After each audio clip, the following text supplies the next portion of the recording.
Olá, seja muito bem-vindo ao Noncast, o podcast onde o mundo dos negócios internacionais ganha contexto e oportunidades. Eu sou o João Pedro Ruth. E eu sou o Vitor Moura. Vitor, diretamente de Pequim. E com o apoio da Fiance, hoje a gente vai falar de um assunto bem interessante que tem ganho bastante relevância no Brasil nos últimos meses, que é o Paraguai. Quais são as oportunidades reais que a gente enxerga aí de empresas brasileiras no Paraguai? Importante o momento que a gente vive, né, Vitor, geopolítico e econômico. O Paraguai que sempre foi sempre não, mas ao longo dos últimos 100 e poucos anos, né, sempre foi um patinho feio aí da América do Sul. Já foi um grande país no século XIX, mas depois, né, pela própria guerra com o Brasil, acabou se afundando e por N outros motivos. Mas a ideia é hoje a gente fazer uma visão aqui do que é esse contexto de Paraguai, o que está acontecendo na atualidade, por que tem ganho essa relevância. Já tem casos de grandes empresas brasileiras, inclusive, que estão deslocando, né, parte da produção para lá. E ultimamente, conversando com vários empresários, tem surgido aí o assunto de Paraguai. Então, a ideia é a gente ter essa visão aí bem clara do que a gente consegue fazer hoje de o boom das maquiladoras, os cases que a gente tem visto, como que a China entrou nesse jogo, esse é um ponto super importante, né? E no final, claro, a gente sempre olha para as oportunidades práticas para empresas brasileiras que queiram trabalhar com o nosso querido vizinho e amigo do Mercosul. Vamos lá então, Vitão. Conta pra gente o que está rolando aqui na nossa fronteira. Rapaziada, esse é um episódio que é um desafio para mim, não falar de China diretamente. Acabaremos falando de China de qualquer forma, então. Mas recebi esse desafio e fui atrás. Acho que é um assunto muito bom. A gente sabe que nos últimos meses, realmente, o Paraguai acaba sendo um nome muito citado nos grupos de empresários brasileiros. E, efetivamente, isso não é à toa, tá? Para alguns números, assim, para mostrar que se falar do Paraguai não é exatamente uma modinha, na verdade, é uma mudança estrutural que está acontecendo no país e que tem impactos bem palpáveis na região como um todo, que é exatamente o case de algumas empresas brasileiras que a gente vai comentar. Mas eu acho que é legal começar com alguns números, né? Então, assim, na última década, o Paraguai teve um crescimento médio aí de 3 a 4% ao ano, que está acima da média regional, tá certo? A gente teve um crescimento de 4,7% em 2023, mais de 4% em 2024, e a expectativa é que siga nesse patamar de mais de 4% para 2025, ou seja, de novo, acima da média regional e com certeza acima do Brasil. As exportações das empresas no regime de maquila em 2024, 1,1 bilhão de dólares, tá? Esse é o valor total das exportações feitas pelas empresas do regime de maquila, que a gente vai explicar exatamente o que é o maior número da história, tá? A alta histórica até então. E hoje mais de 230 empresas nesse regime, cerca de 80% delas com capital brasileiro, tá? Então, com certeza, não é uma modinha, é uma forma que o Paraguai conseguiu de reestruturar a sua governança interna e o ambiente de negócios. E acho que hoje muita gente está olhando para o Paraguai, fazendo um paralelo. Acho que tem muita gente olhando para o Paraguai hoje como olhava um pouco para a China nos anos 90, quer dizer, com muita desconfiança e curiosidade e também um certo medo de perder o bonde, né? E a gente vê grandes movimentos acontecendo nesse sentido e com certeza não são à toa. Importante explicar mesmo o que é a maquiladora, né, Vitor? Porque a gente escuta bastante, até na relação ali México e Estados Unidos, né? Tem muita maquiladora operando no México e no Brasil agora com o Paraguai é uma coisa bem parecida, né? Acho que vale a pena dar uma nivelada aí no conceito, que ele é bem importante, né? Vamos começar. Na verdade, o conceito da maquiladora ele vem do México, né? Assim, nos anos pensa assim, esse foi uma inspiração que o Paraguai teve porque acontecia no México sob o regime da NAFTA, tá? Que era o acordo de livre comércio, o bloco comercial entre México, Estados Unidos e Canadá. Hoje, praticamente, em muitos aspectos desfigurado, até por políticas recentes do presidente Trump, mas esse bloco econômico, vamos dizer assim, ao longo de muito tempo, permitiu que o México fizesse isso, tá? E isso foi surgindo ao longo da década de 90 no Paraguai, essa ideia. Por quê? O que o Paraguai tinha na época, né? O Paraguai tinha essa energia extremamente barata. Então, para quem não sabe, a nossa usina de Itaipu, ela é feita e gerida em conjunto com o Paraguai e ela é responsável pela esmagadora maioria da energia que o país inteiro usa. O Paraguai é praticamente Se eu não me engano, em torno de 80% da sua energia vem somente de Itaipu. Então, uma energia barata, confiável. Então, o Paraguai tinha energia barata, o Paraguai tinha mão de obra disponível e, acima de tudo, uma indústria praticamente inexistente. A gente está falando aqui do início dos anos 90. E isso não é, com certeza, o caso do Brasil, né? Mas, enquanto isso, no México acontecia, as maquiladoras que usavam... Maquiladora é o nome desse tipo de empresa, tá?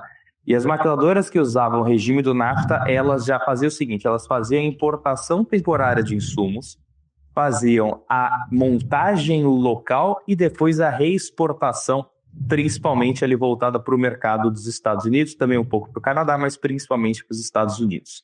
Isso tinha impostos reduzidos, mas acima de tudo gerava uma quantidade muito grande de empregos formais na indústria, né? Então era simplesmente vamos dizer assim, uma revitalização de um parque industrial, isso que o México fazia. Uhum. E aí o Paraguai pegou isso como inspiração e falou assim, a gente pode pensar em algo, pensando no regime de maquila do México, versão Mercosul. Evidente que o Paraguai não tem a facilidade que o México tem nesse sentido, de ter um acesso privilegiado ao que na época era o maior mercado do mundo, os Estados Unidos. Mas o Paraguai tinha outras vantagens, tinha o Mercosul, tinha o gigante, que é o Brasil do lado, a própria Argentina, que também é outro mercado relevante. E aí eles começaram aí a fazer a sua lição de casa, tá? E aí, trazendo isso para o Paraguai, começa em 1997, com a Lei 1064, né, promulgada naquele ano, que cria, então, o regime de maquila no Paraguai. E diferente do México, naturalmente, o Paraguai ele não criou aí zonas especiais, ele criou um regime nacional.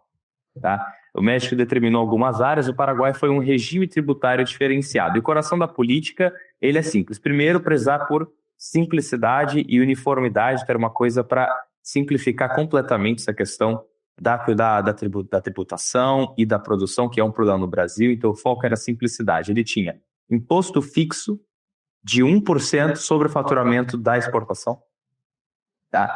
Processos unificados e centralizados, ou seja, na hora de resolver as burocracias tributárias e qualquer outra burocracia que tivesse que resolver com o governo, e uma logística integrada no Mercosul.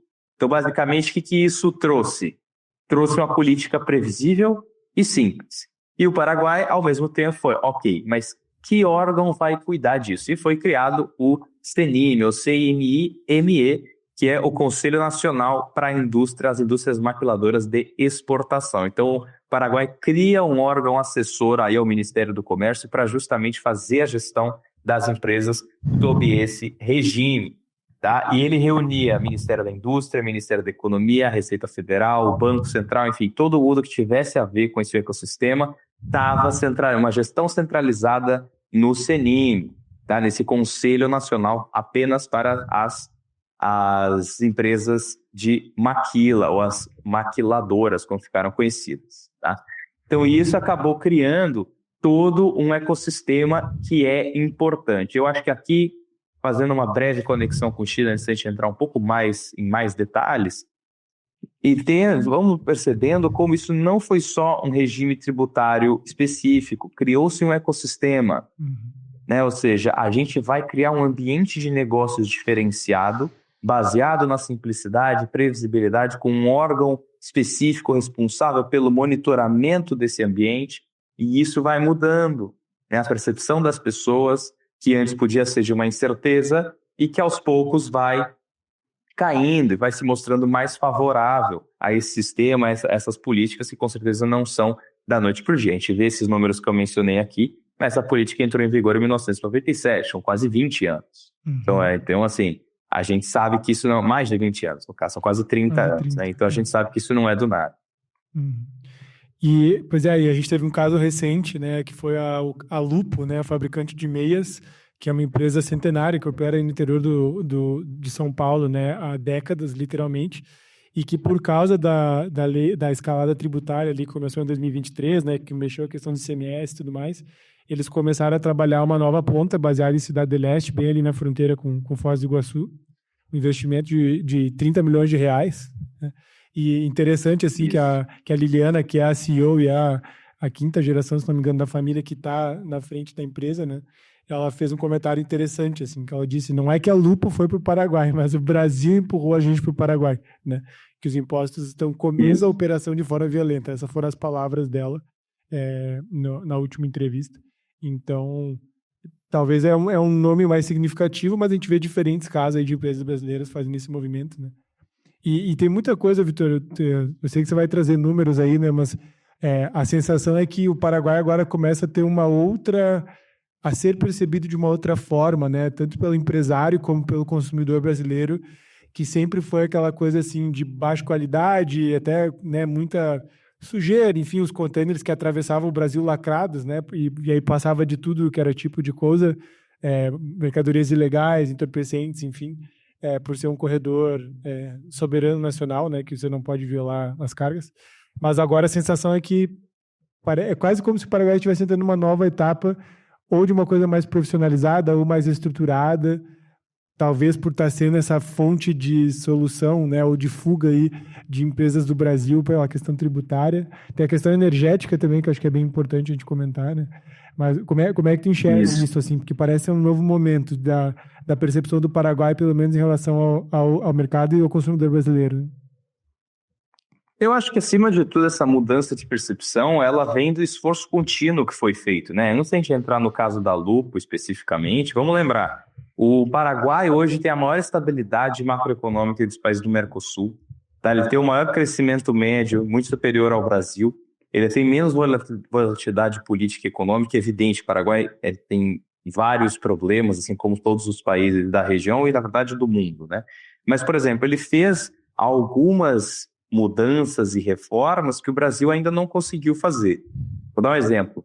Em 2013, eles aprovaram uma lei, a Lei Q 5.098, está na minha colinha aqui, que foi a Lei de Responsabilidade Fiscal, que ela tinha três pilares. Ela tinha um teto do déficit que não podia ultrapassar 1,5% do PIB. Ela tinha um teto de crescimento do gasto, que era a inflação mais 4%, e ela botava regras de reajuste salarial, que os salários do setor público eles só aumentavam quando o salário mínimo aumentava e na mesma proporção, ou seja, ele tinha que estar de acordo, de uma forma coerente com a situação geral da economia, né? E essas regras elas botavam controle da dívida pública, previsibilidade macro e, acima de tudo, o fato isso tudo levou a uma mudança de percepção. Então, assim, não é apenas vamos baixar o imposto, foi feito um imposto simplificado, foi designado um novo tipo de empresa para atrair esse tipo de investimento, junto com uma reforma macroeconômica que passava previsibilidade e segurança. Tanto não é à toa que ano passado, em 2024, o Paraguai atingiu finalmente o grau de investimento, né? Então, assim, quantos vários países assim surfavam, não vamos dar nomes aqui, né? Em bonanças, no boom das commodities, etc. O Paraguai fez uma lição de casa e mudou o seu regime interno para que isso fosse percebido. Porque, de novo, você pode abaixar o imposto, mas a mudança de percepção ela requer um esforço contínuo e planejado. E isso tem muito a ver com o que a gente vê na China hoje, né? O próprio plano da China que vence esse ano, Made in China 2025, que a gente já comentou, que era o quê?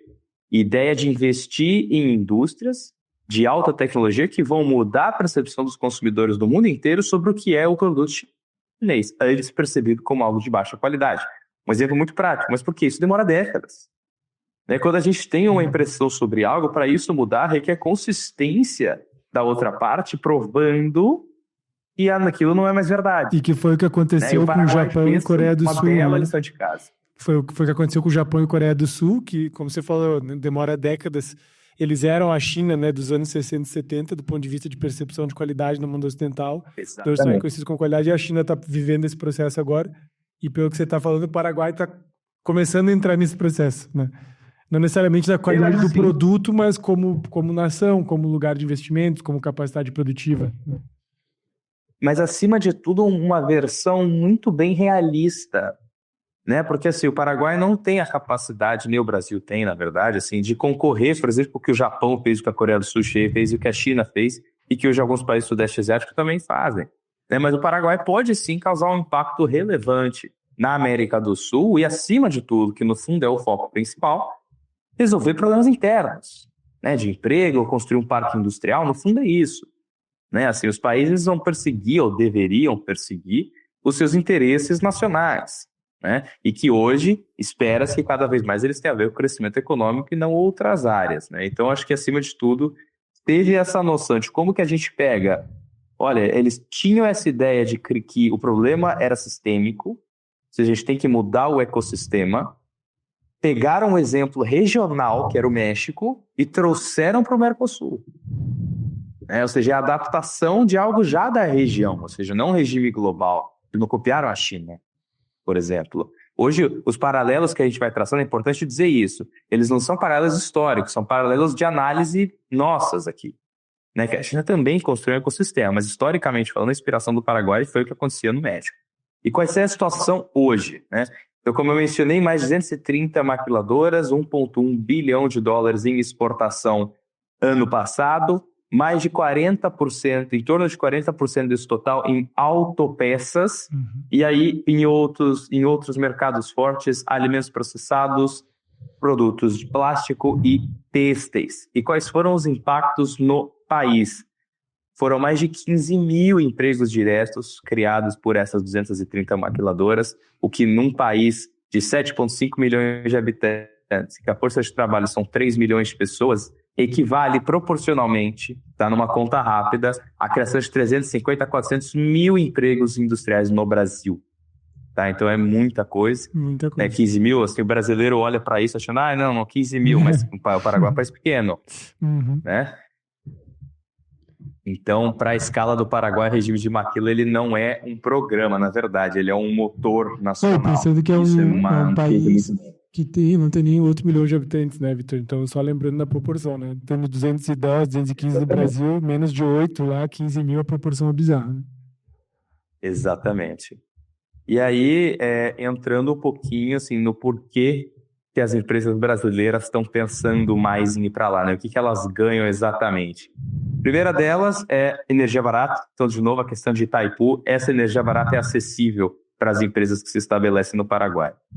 Tem pouca mudança tributária, ou seja, ao longo desses quase 30 anos, houve pouquíssima mudança na tributação das empresas do regime de maquila, o que significa que já foi formado um histórico de consistência e previsibilidade. Ou seja, já tem uma confiança. Por quê? Só pelo fato de que a política durou quase 30 anos. Tá? Então, isso é fundamental. Como a gente estava mencionando, a questão da percepção, ela vem de consistência. Tá?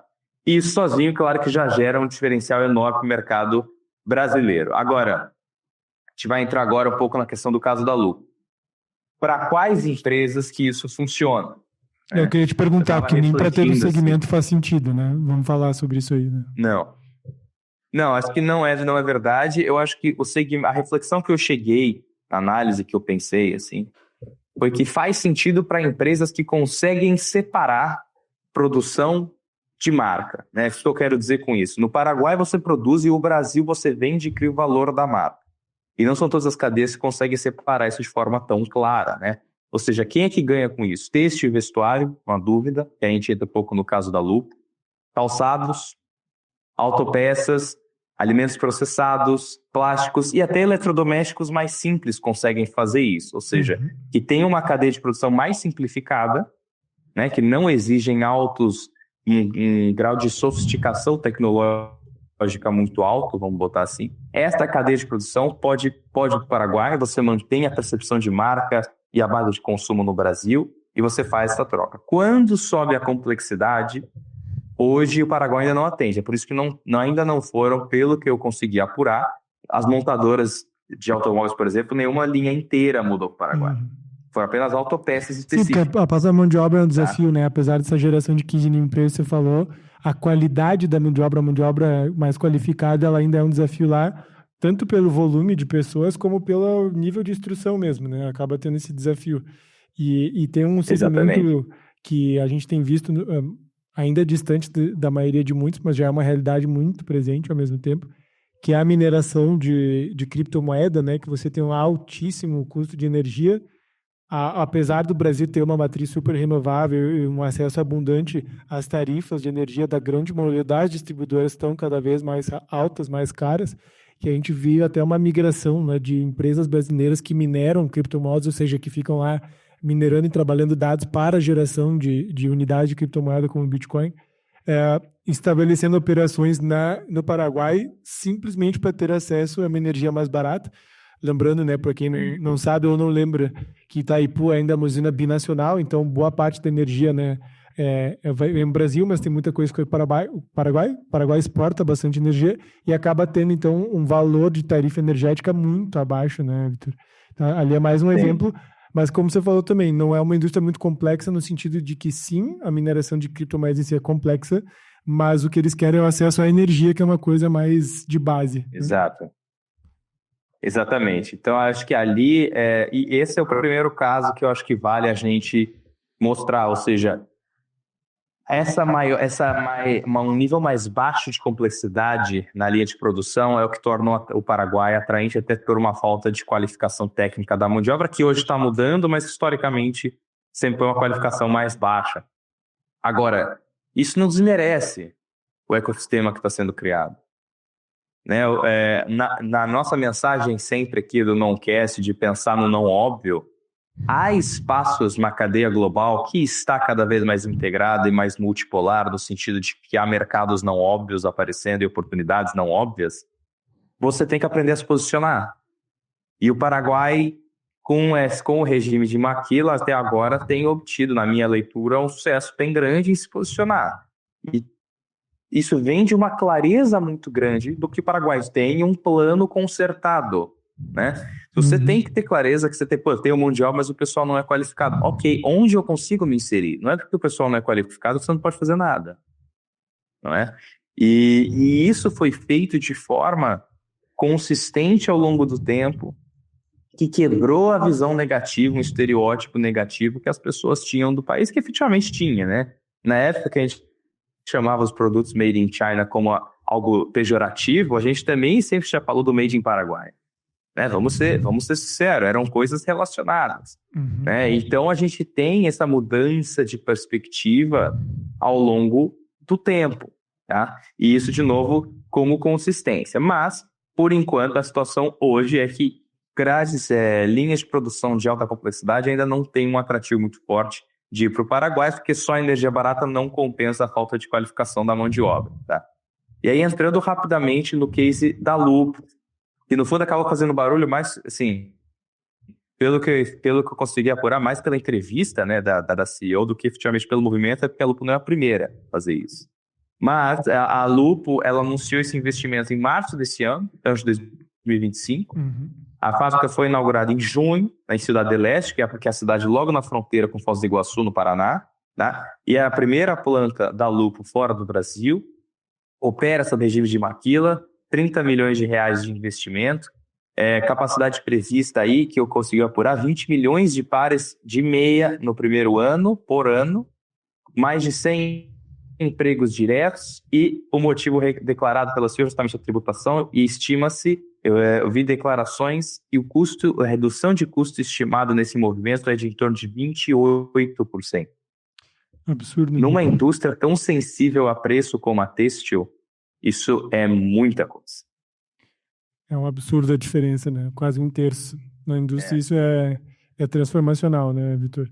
E vamos falar um pouco sobre uma coisa que afeta também o empresário brasileiro, não só a indústria, mas enfim, todo mundo que hoje importa insumos ou produtos para revenda ou outros tipos de coisa da China. O Paraguai e a China têm ou não têm relações diplomáticas e como que isso está funcionando hoje? Pode até parecer um assunto chato, por assim dizer, para alguns, ou não diretamente relacionado a business, a negócio, mas isso impacta diretamente, né, a nossa competitividade. Sim. Enfim, e é meio que uma incógnita, né, porque tem um monte de gente, né, o Paraguai é a China da América Latina, mas ao mesmo tempo não é bem assim, e aí a gente tem esse outro momento agora de o Paraguai ganhar mais força. Como é que está isso hoje, assim, Vitor? Bom, vamos, momento história, né, no Noncast, não tem como não. Quando a gente tem, em 1949, o fim da Guerra Civil na China, tá? E aí a vitória dos comunistas na época e os nacionalistas derrotados foram para a ilha de Taiwan. Tá? Ali começa a divisão na percepção mundial de China e Taiwan. Durante muito tempo, até aí a gente começa, depois daquilo entra a Guerra Fria, então toda aquela caçada aquela cruzada contra o comunismo, principalmente nos Estados Unidos, a dicotomia Estados Unidos e União Soviética, começa aquele momento de bipolaridade, não é? China continental, aliado da União Soviética, pelo menos no papel, há momentos e momentos nessa relação, mas e a ilha de Taiwan na época, Taipei, né, que é a capital, aliada dos Estados Unidos. Tá? Então, ali, no início, muitos países reconheciam Taipei como a capital da China, tá? E não Pequim. Isso, aos poucos, foi mudando. Quando a China continental vai ganhando poder econômico e relevância, muitos países, aos poucos, vão trocando. Os Estados Unidos trocou, né? Os Estados Unidos é a favor da política no inglês eles falam One China Policy, que é condição sine qua non para Pequim estabelecer relações diplomáticas com qualquer pessoa, qualquer país, né, que reconheça a política de uma China, que basicamente diz que existe uma China, como o nome já diz, cuja capital é Pequim. Tá? Nesse caso, Taiwan como parte da China, que efetivamente, culturalmente, né? O nome oficial de Taiwan é Republic of China, e da China continental, People's Republic of China. O que criou-se depois da Guerra Civil é qual China? A capital é Taipei, a capital é Pequim, e essa é a discussão. Mas, culturalmente, não há dúvida que é o mesmo povo. Tá? Agora, essas trocas, normalmente, elas foram feitas muito com interesse econômico. A China a Pequim começou a mostrar a sua força, não é? E isso incentivou os países a fazerem essa troca. Depois, ali, Pequim assume o seu assento no Conselho de Segurança na ONU, que antes era Taipei, vai para Pequim. Então, há várias mudanças ao longo das últimas décadas, e os países que oficialmente reconheciam Taipei e tinham relações oficiais com Taiwan, foi caindo essa lista. Porque para ter relações oficiais com Pequim, você tem que não reconhecer Taiwan, já que China é uma só. Uhum. Certo? Diplomaticamente é assim que funciona. Então, a esmagadora maioria dos países do mundo já trocou, mas há exceções. E o Paraguai nunca trocou, até hoje. É o único país da América do Sul, um dos poucos do mundo, se eu não me engano, são menos de 20 dos mais de 200 países do mundo que tem relações oficiais, diplomáticas oficiais com Taiwan, porque os outros países, basicamente como o Brasil, ou seja, há um escritório de representação comercial em Taipei, mas ele não é uma embaixada porque a relação diplomática é com Pequim, né? Então, isso acabou sendo. E o Paraguai nunca trocou. E isso, na verdade, gerou algumas consequências, tanto boas quanto negativas, mas, assim, uma das boas consequências para o Paraguai, positivas, é que, ao longo do tempo, o Paraguai conseguiu atrair muitos investimentos de Taiwan, né, que talvez, de outra forma, não teriam vindo. O Paraguai atraiu investimentos, inclusive na parte de educação técnica, para solucionar a baixa qualificação da sua mão de obra. Uhum. Então, o Paraguai usou isso de forma muito inteligente. Você tem investimentos em digitalização, na agricultura, na capacitação, bolsas de estudo, modernização industrial, enfim, tem uma série de áreas que Taiwan, por ser também um hub tecnológico muito forte, acabou ajudando o Paraguai em função desse canal diplomático que ainda existe, né? E, além disso, isso tem um peso diplomático, porque, primeiro, ao manter relações com Taiwan, o Paraguai também tem mais fichas de barganha com os próprios Estados Unidos. Uhum. Né? Taiwan sendo aliado dos Estados Unidos, Taipei sendo aliado dos Estados Unidos, acaba botando o Paraguai num outro nível na hora de negociar um tratado. E outra coisa, o Paraguai também pode usar isso para negociar com Pequim. Ou seja, nessas horas, os hermanos têm tido uma estratégia interessante aí, na linha que a gente fala também de mercado, oportunidades não óbvias, né? A forma de pensar é diferente, muitas vezes até peitar, entre aspas, numa China da vida, mas no longo prazo a gente não sabe se isso não vai ser uma vantagem competitiva, né? Até toda a questão aí de fabricação dos chips e tudo que a gente tem discutindo sobre TMSC, que deu um papo para outra hora também, sobre a dependência mundial aí de Taiwan nesse sentido tecnológico. Interessante esse ponto aí do Paraguai fazer diferente. E eu tenho uma pergunta para te fazer na linha de estratégia de negócio. Recentemente tive a oportunidade de visitar uma grande indústria têxtil catarinense, que é um household name, não é brasileiro, que passou aí quase 2 anos fazendo um estudo detalhado e decidir estruturar operações no Paraguai, né? Nessa linha, como você comentou, o mercado têxtil é um que pode ter diferentes benefícios, mas eles fizeram esse estudo, esse dever de casa, e estão fazendo um movimento como o da Lupo, né? Pensando aí no Paraguai como uma base operacional estratégica de longo prazo. E antes de fazer essa pergunta para ti sobre estratégia de negócio, só é importante a gente lembrar que a gente está aqui para discutir negócios internacionais, oportunidades não óbvias, e é muito importante lembrar que a gente está sempre falando de trabalhar isso de uma forma bem inteligente, com suporte qualificado, e o nosso parceiro aqui do podcast, né, a Fiance, consegue oferecer isso hoje para se estabelecer em centros estratégicos do sul global. Naturalmente, China, onde a Fiance hoje tem uma operação muito legal, muito resiliente, inclusive uma joint venture, né, com a Union, que é o maior operador logístico da China, tem escritório em Xangai, tem também uma base nos Estados Unidos, para quem quiser fazer blindagem de fornecedores, mas isso é um papo para um outro momento.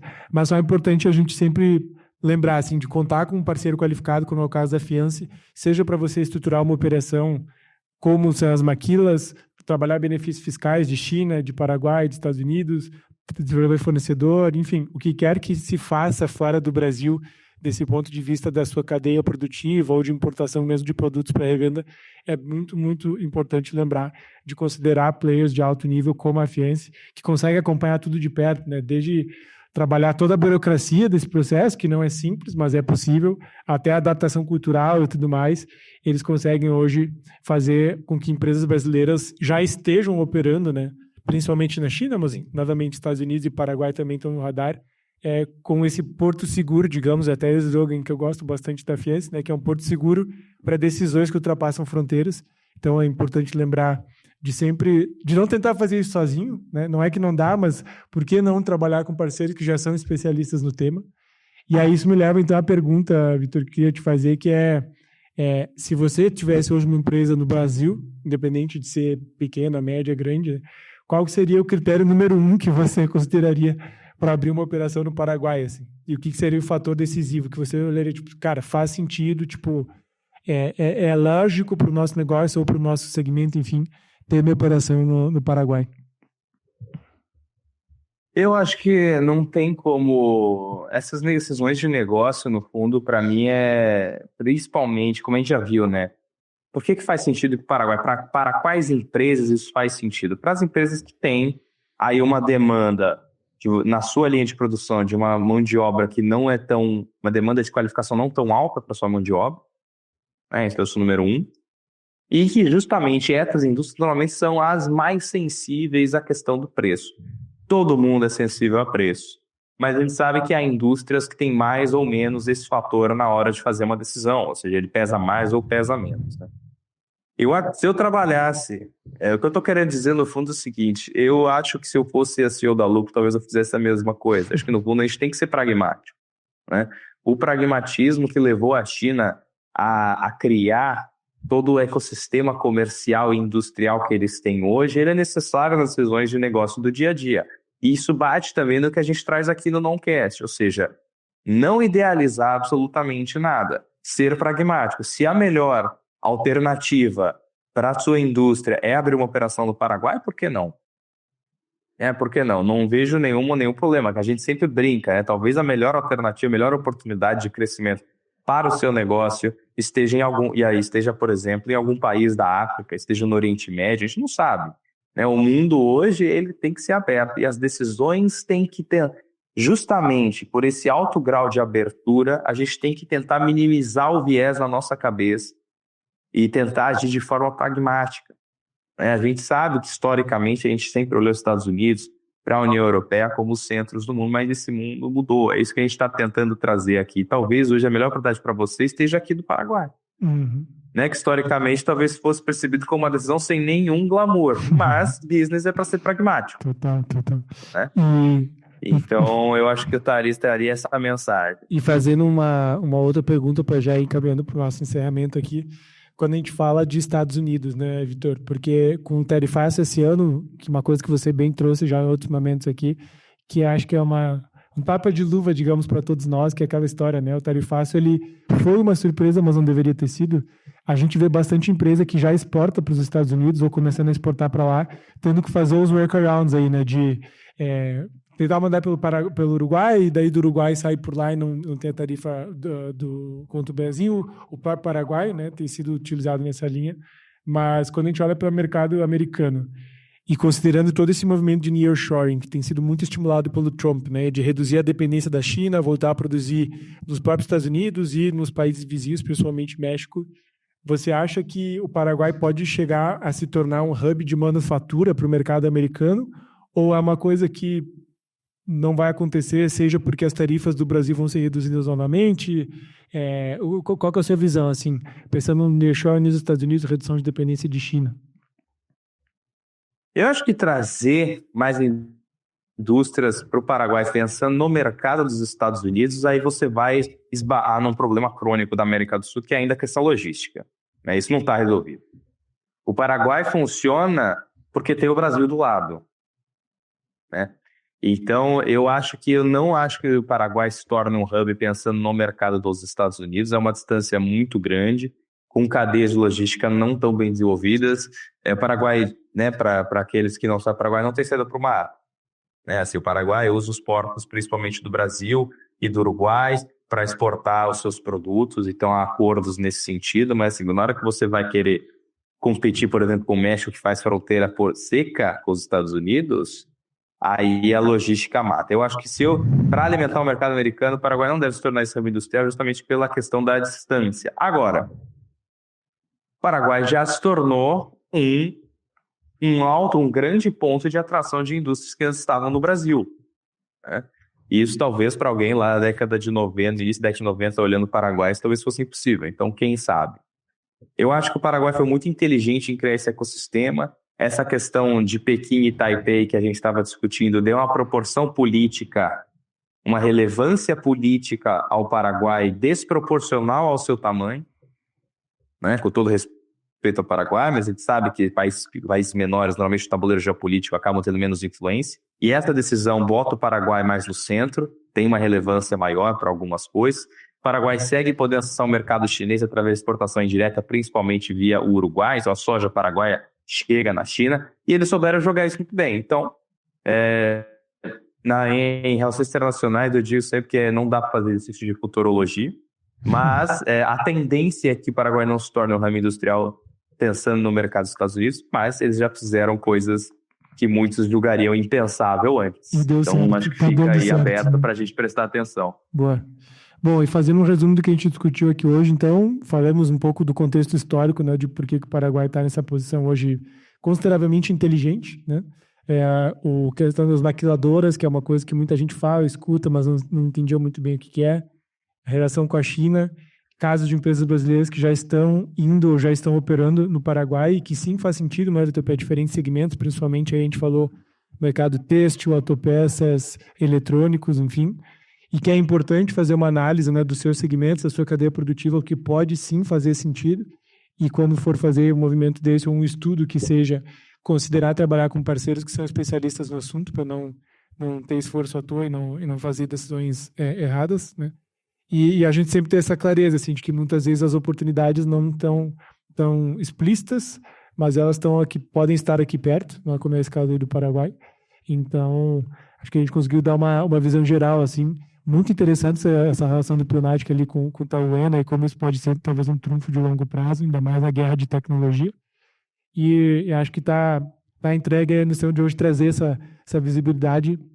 A gente sempre fala também, né, de que obviamente a China, o sul global e todas as estratégias além dos Estados Unidos gravitam cada vez mais para a China, mas tem todo essas outras possibilidades, né? E a gente nem falou ainda de África, temos aqui na América do Sul e América Central uma série de oportunidades também, leste europeu, o restante da Ásia além de China, então tem muita coisa para a gente olhar e considerar e convidar quem está ouvindo de sempre ter essa cabeça aberta para o seu segmento, né?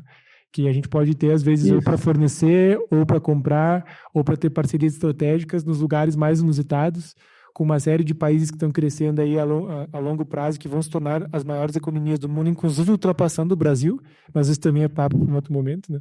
Mas acho que ficou bem bom o tema aí de Paraguai. Se quiser dar uma mensagem final, Vitor, do que o pessoal pode sair daqui como coisas práticas aí, né, quando a gente fala do contexto atual Brasil-Paraguai.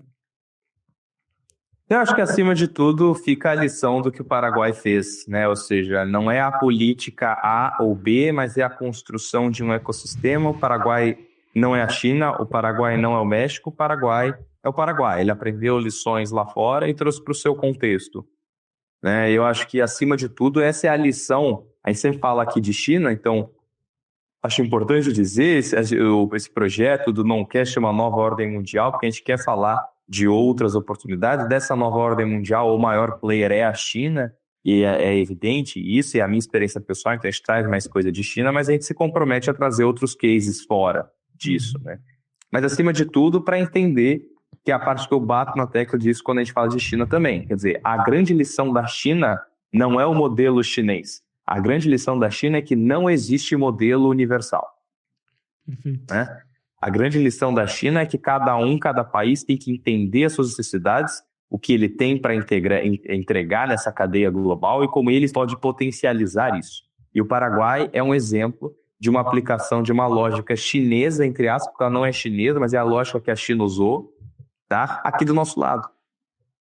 Exato. Ou seja, não é algo tão distante, não está do outro lado do mundo, está num país sem saída para o mar, antigamente a menor economia aqui da região, um país que já sofreu muito historicamente, como você comentou no início, que já reduziu, perdeu muito território ao longo dos anos, etc., com vários conflitos internos também, vários problemas internos, mas pelo menos nesse aspecto foi capaz de aprender com lições de fora, adaptar para a sua realidade e manter consistência.